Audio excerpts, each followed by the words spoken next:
All right, Georgia wins against Kentucky 35-14. Really could have been 50 points if they didn't pull the starters out, I think. Kentucky, Mark Stoops always finds a way how to score late in the fourth quarter with a meaningless touchdown against Georgia's inside Sanford Stadium. It's really something. They're tough when you get them in Lexington, but if you play them in Sanford Stadium, it's Georgia's had their way with them for a while inside Sanford Stadium. So, yeah, when was the closest game? I'm trying to think.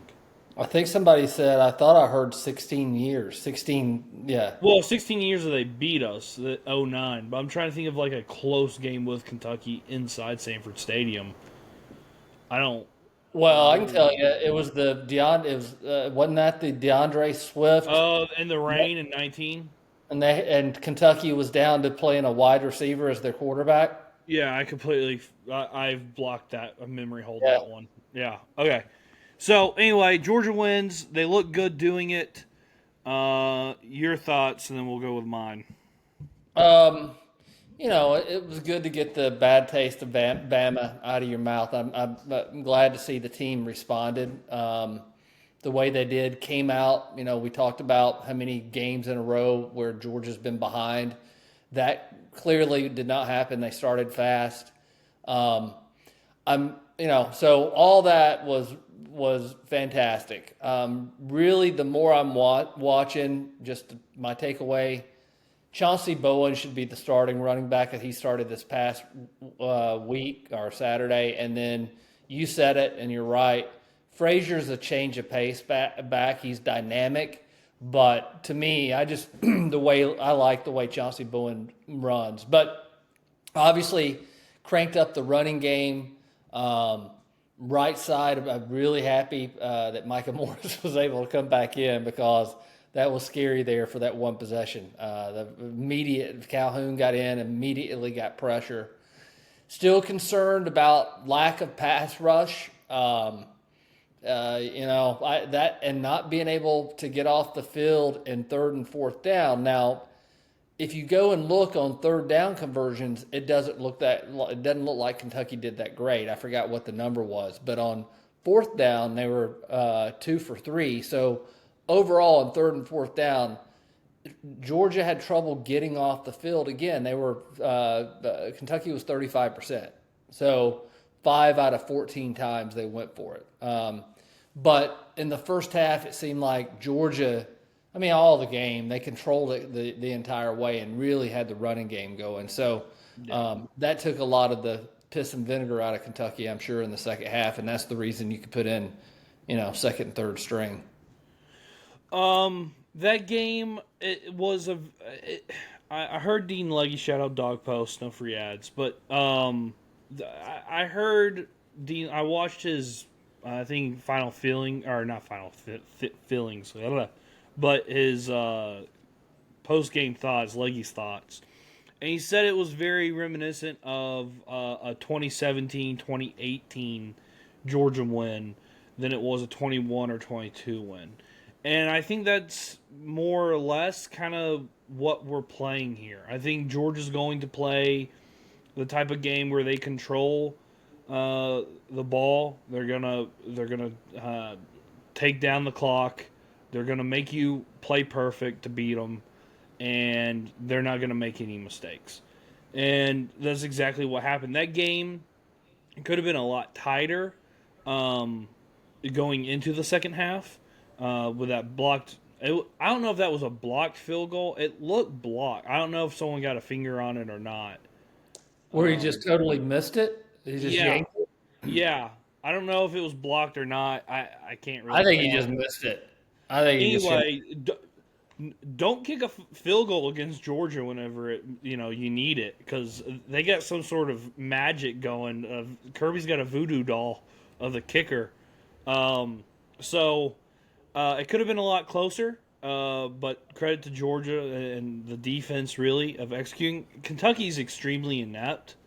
That's what I was about to say. Yeah. And defensively, they're not very good in the back end, and I think you can see that. Now, here's a couple of things I will say from positives. Gunner played really well. It was nice to see him put the ball in places, throw it and over the middle to tight ends. It was really Hey, underrated. what about that? Yeah. Good things happen. Yeah.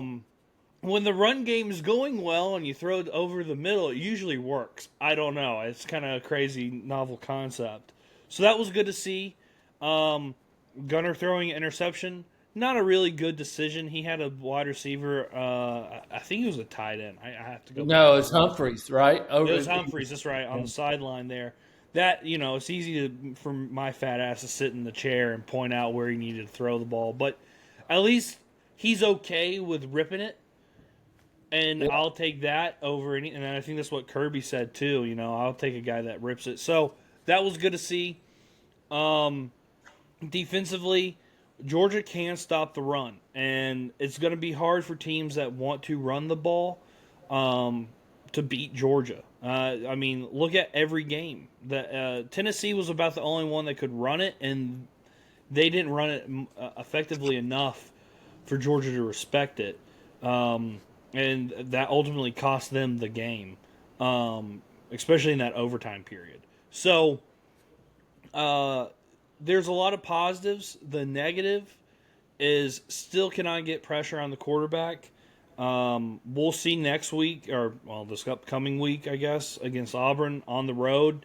Can we get pressure against a not a very good offensive line and a quarterback that likes to hold the ball till kingdom come?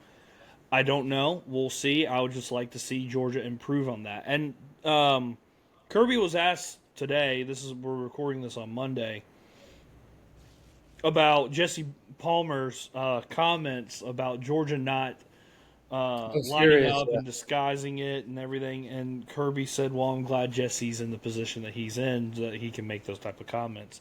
And I know a lot of people on Twitter are echoing that message that Jesse Palmer said.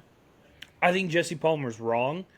Kirby's obviously a better football mind than Jesse Palmer is. Sorry, Jesse.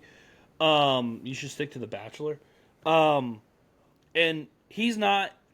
That's not going to change anytime soon. The stunts and the twist and trying to confuse the quarterback at the line. That's never been Georgia. That's never been Kirby Smart. Whenever he's at Alabama, they never did that. So it's not going to change. Your guys have to win individual battles. And Davin Bellamy talks about that in his team meetings. And he knows better than anybody because he was in the system. You have to win your battle. And so far, they're not winning their battle. The only one that's consistently winning his battle up front is Chris Cole. And I would say Chris Jones played well. He flashed, right? Yes, he did. And then Gabe Harris, you can set the edge, but you've got to be able to come and bring pressure and create havoc. And they haven't done that. Sorry, I didn't mean to interrupt you, but No, it's fine. Gabe Harris, his body, I don't know if this is a number change or he seems he's put on weight, right? Am I wrong about that? And No, he definitely has. He ate like 2 Gabe Harrises this offseason. And then now they're playing him in a more in a D tackle position. It looks like he's got his hand in the ground quite a bit. So I don't know. I don't. Maybe that's the best position for him. They need D linemen. So yeah, but when outside of that 2017 team, whenever you had Lorenzo Carter and Davin Bellamy on the edges, when's the last time Georgia's been a pressure sack-making defense? I would say last year. Okay, but it was one dude though. It was two. Two. I think it's two. Really having them where you could not sleep on Michael Williams, right? Yeah. So, I know that's not Kirby's style, and I don't know. I am like you said, Kirby and Glenn Schumann and that defensive staff are much smarter than I am. But I do think, and I'll go back to something I mentioned or referenced last week.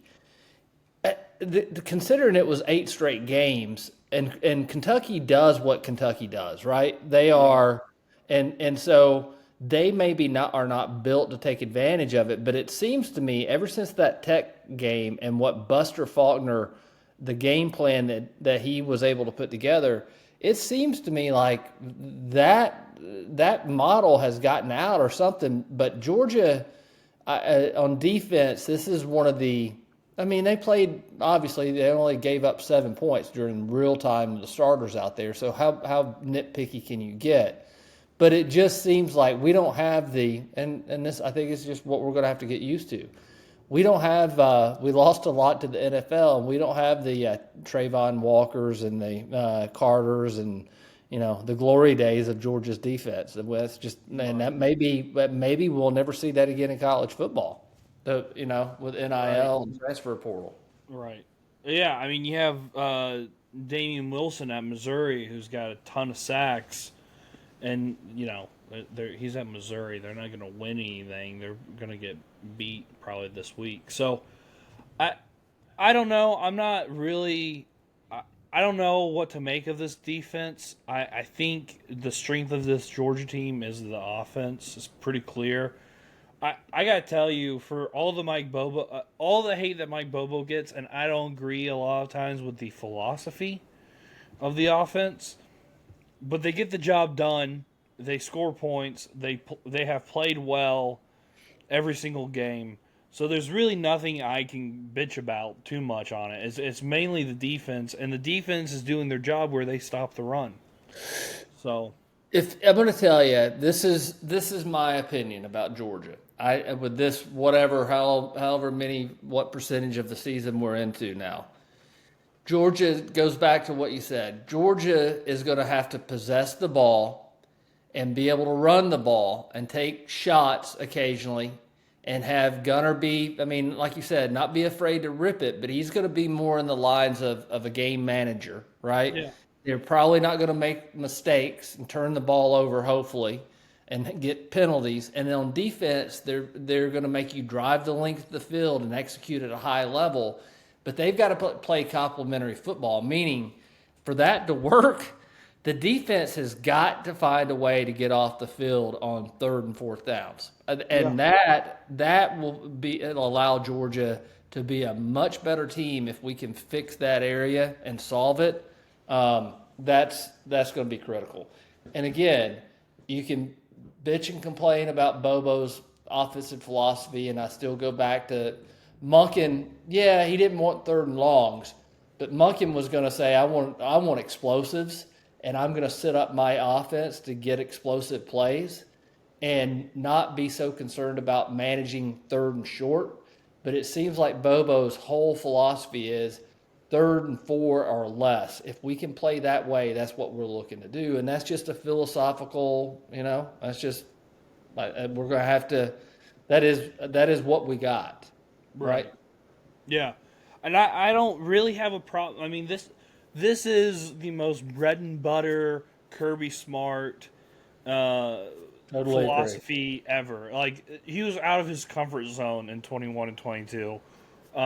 This is what he wants. Ugly it up, take them into the deep end, and it's going to be hard. And you have to execute at an extreme high level. And here's the other thing, and I forgot to mention it last week because I saw it, and it slipped my mind. But Georgia's the 2nd youngest team in the SEC. So, if they're doing this, they're only going to get better as the season progresses. And shout out again, Dean Legge. I'm just taking off his thoughts. But I think he is right. The Tennessee and Alabama games were the 2 hardest games on Georgia's schedule. I think those were going to be the 2 hardest games for Georgia to win, and they went 1 for 1. This game coming up against Auburn is going to be a knife fight. It's going to be going to be bad. It's going to be hell. That place is hell. And it doesn't even matter if they have a good team or not. It's just a very tough place to play. Texas is, we're good. I think we're okay. Um, Ole Miss is going to be the one where, you know, I don't know what happens in that game. Thank God we got them at home, right? Yeah, we Yes. got them at home as So a thank God for young that. quarterback, and their defense isn't that good. So you never know. Florida, I know everyone wants to dismiss Florida, but again, that's going to be a bitch because they have a good defense, a really bad offense, terrible offense, but they have a really good defense, and it's going to be one of those games where it can go either way, and the ball bounces funny down there. I'm By the going to same tell. time. Not only that, you talking about ugly. That's what Florida likes to play too. If they can just make a game ugly and sloppy, and that suits them just fine. And how many games have you seen like that down in Jacksonville? Where 20,000 yeah, feels like. yes, Yeah. that one. Yeah, I agree with you. That's And gonna be then tough. the Tech game, we own them and mentally, but they like to run the ball. That fits right into our style. So again, that's why I'm not really worried about it. I know you're worried about it, I am. but Yeah. they want to run the ball, and Georgia can stop the run. So these games coming up, Georgia should be favored in every single one. They should win every single one. I don't think there is one where you go, they're definitely due for a loss there. It's about getting better, and I think Kirby, and maybe he's crazy, and maybe so am I, but he likes this team. He likes this team a lot. Have you noticed that? Like the way Yeah, he no, I talks think he about it. likes. I think he likes coaching the team because they're, fiery and hungry to learn and not, perhaps don't feel entitled. I'm not saying that exists. I'm just saying I think he likes coaching them. But you're right. Going back to the youth, we said it. I think it's 80. I know this is not capturing exactly the youth, but it's indicative. It's 86% of the roster or 84% of the Overture. roster or the first year starting, right? So. Right. Yeah. Yeah, it's gonna. I think they will. Hopefully, they will get better. They got the talent. But talking about Tech, and then we can move on. Styles make fights, right? And I think because Faulkner was so close with the Georgia staff, I think he will put together a game plan that is going to be very tough. You say they like to run, that plays in there, right? Yeah. All right, maybe. I'm not so sure. They ran pretty good last year, but Haynes King is talented enough that he can also beat you throwing it. So those quarterbacks, we've talked about it before. A quarterback that can be a dual threat gives Kirby's defenses trouble, and so that concerns me. Yeah. It is concerning. So, um, I think this team is going to be okay, and also they're kind of in the background of all of this. Like everyone wants to crown Miami right now. I've watched them. I I got to don't be think they're honest. anything special. We'll see. I mean, they're good. They're good. But, I don't want to cut you off from your thoughts, but I've watched them play. They have lapses too, man, where it's just like, and I don't have a whole lot of faith in Cristobal from what I've seen based on history about being a good, smart coach. So I'm with you. I'm not going to crown them yet. Let's see what happens. No, and everyone, Miami and Ohio State, everyone wants to crown them, but like again, there's not an elite team, and Georgia's kind of in the background, and they should have played. They should have beaten Alabama. If Georgia beat Alabama, everyone would be talking up Georgia right now. Everyone would be saying, Georgia's one of the best teams in the country." Blah blah blah blah blah, and it was Georgia's mistakes that cost them that game. Nothing Alabama did allowed Alabama to win that game. So, point being is, this is going to be a long season. There's not an elite team. There's a lot of parity. The SEC, there's not a whole lot of separation between these teams. I mean, think about it. Fucking Vanderbilt and Mississippi State are kind of like up there hanging around with these teams, and they're no joke. So, you just have to be really patient, and these games are just going to be knife fights. I didn't think the Kentucky game was could be a knife fight, but there was always that possibility that it was going to be. I figured it So, would be, actually. but see, I figure this next game coming up is going to be. But there's also a possibility where Georgia goes out there, kicks their ass, and then Well, let me state this. I believe Hugh Freeze will be in real trouble if that happens. So I believe he's gonna, and another guy that's always had Kirby's number and had success against Kirby, or has had success. I don't know about a lot, but he's had success, and I think he's coaching for his job. I I do too. if they lose to Georgia, it's going to get really hot over there. Yeah, it is.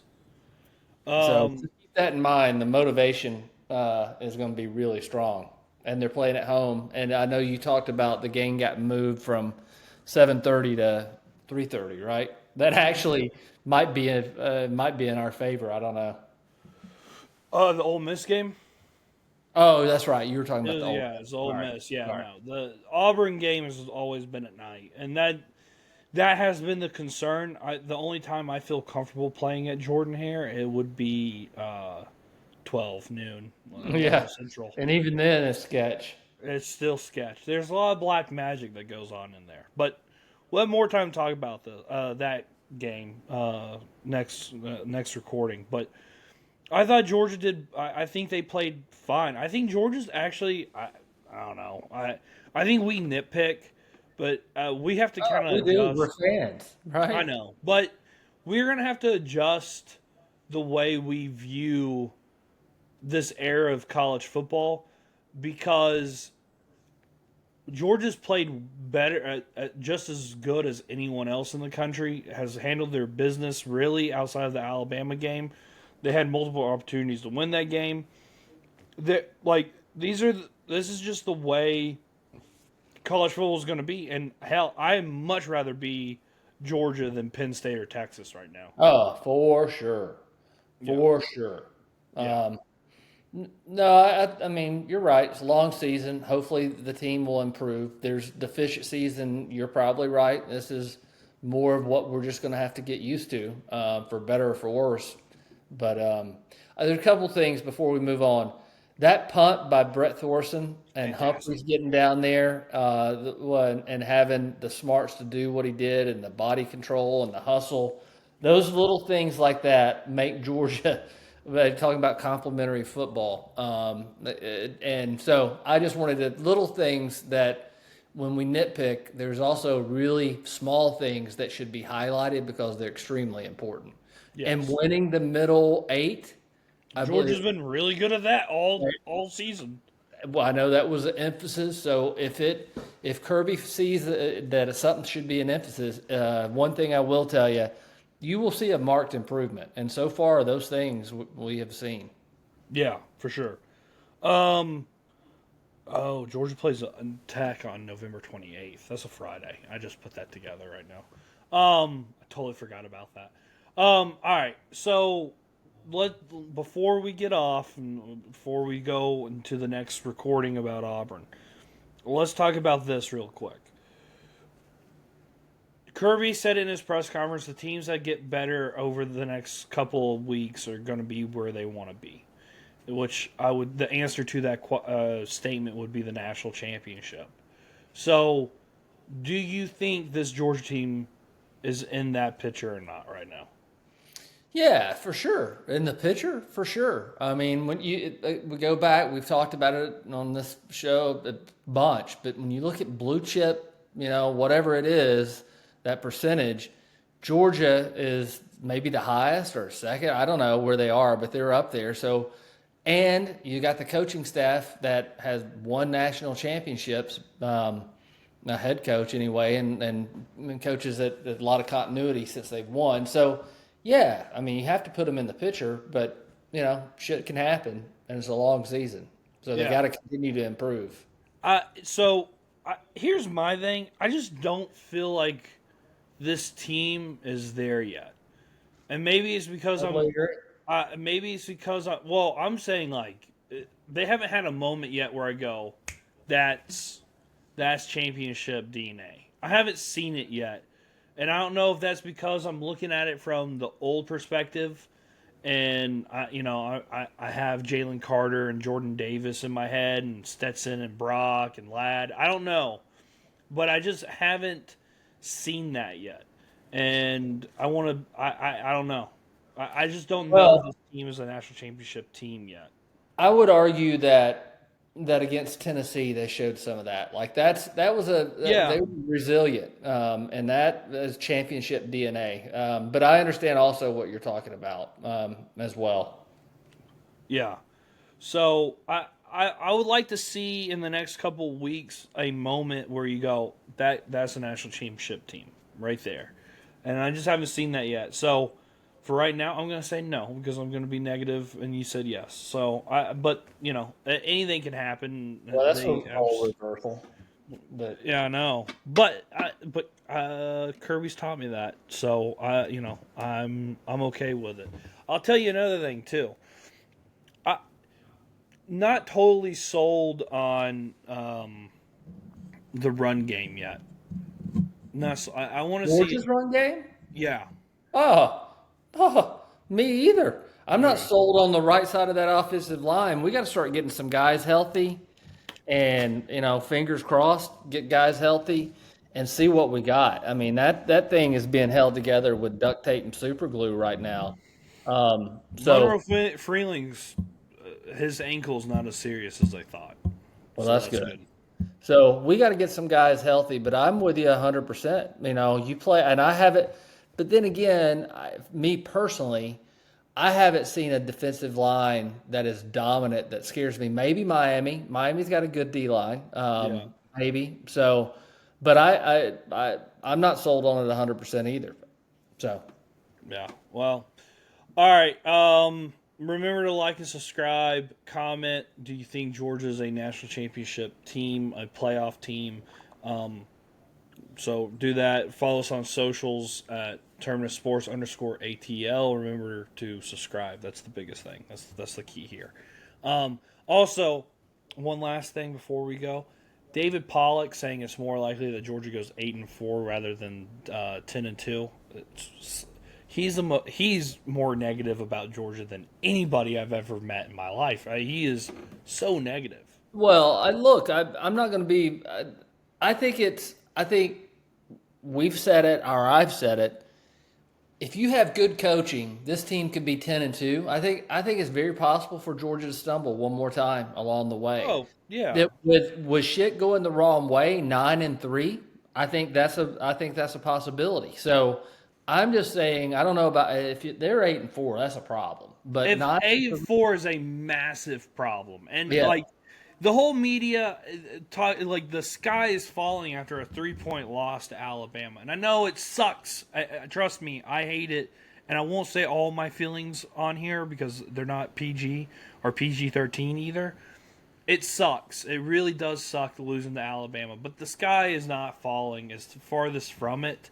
It's going to take 2 more losses for the sky to really fall. So I just don't. And still, you can still back your way into this thing and still Yeah, win the but national three championship. losses, but you're taking your chances at 3 losses. But you're Yes, right, you you are. could still get in, but it's going to be tough. And Yes. you're hoping against, quality wins and how those are gauged against, opponents, and that, I don't even want to be in that game. So I don't either, but the world will keep on spinning, and Georgia's going to be okay because of the talent and the coaching that they have. They have massive deficiencies, but a lot of the media last week was terrible, and a lot of the fan base was terrible because the world was coming to an end. It's never as good as it seems. It's never as bad as it seems. It's always somewhere in the middle. So, again, I know I'll give this talk next time we record, next episode, but this game is going to be a bitch. It's not going to be fun. It's going to suck. I'm not looking forward at all to Saturday. It's going to be terrible. So you just got to grit your teeth and get through it. And Georgia should come up on top by 10 plus points, but it just you just have to kind of manage everything. And, oh, you can't see my hands. Manage. And they're not people are not managing this new era of college football. Well, I will tell you this. Different environment, and that some make an argument one way or the other. But the experience for Gunner and that offense playing at Tennessee earlier in the year Absolutely, I was thinking about does help in that environment. Jordan-Hare, I think, is more raucous or can be. Yes. Tennessee is obviously larger and can maybe be loud decibel level just because white noise or whatever. But Jordan-Hare can be crazy. So, but I think that experience gives me a little, not peace of mind, but makes me feel a little better anyway. Yeah. All right. Remember to like and subscribe, comment, follow us on social media.